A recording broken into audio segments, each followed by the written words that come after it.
দিন গো বাবা চারে যা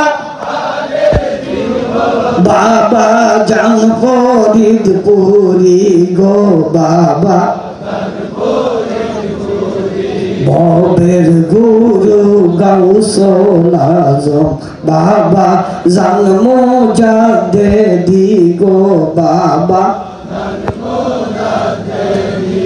মারহাবা বলুন। আব্দুল কাদের জিলানী রহমতুল্লাহ আলাইহি ইশরারের নামাজ পড়া খাজা মাইনুদ্দিন চিশতিকে বলতেছে, মাইনুদ্দিন চিশতি রহমতুল্লাহ আলাইহিকে বলতেছে, মাইনুদ্দিন এদিকে আসো, হুজুর আগামীকাল ফজরের নামাজ যারা আমার পিছনে পড়বে তারা সব জান্নাতি। খাজা মাইনুদ্দিন খুশি হইয়া দৌড় শুরু করছে, কই যাও? আমি জগৎবাসীকে জানিয়ে দেই। কারে বাকিটা শুনবা না? বাকি কি? এই কথা যে কইয়া দিব সে জাহান্নামী। আল্লাহু আকবার, আল্লাহু আকবার। ওলি আল্লাহদের খেলা আছে না নাই? ইয়াওমা নাদু কুল্লু উনাসিন বিইমামিহিম। এই আয়াতের ব্যাখ্যা করতে যে আল্লামা বলে, যার যিনি নেতা, যার যিনি পীর, মুরিদ তার সাথে হাসরের ময়দানে উঠবে।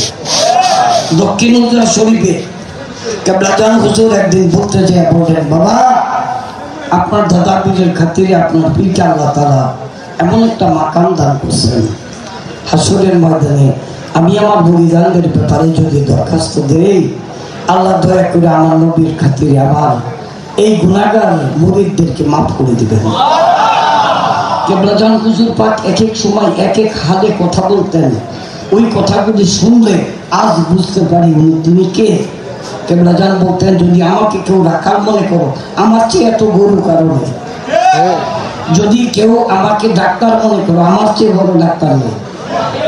এমনি বলতে বলতে বলতে বলতে এক পর্যায়ে কেবলাজান বলতে যে বললো, বাবা অতি ভাগ্যের গুণে তোমরা আমাকে পাইছো।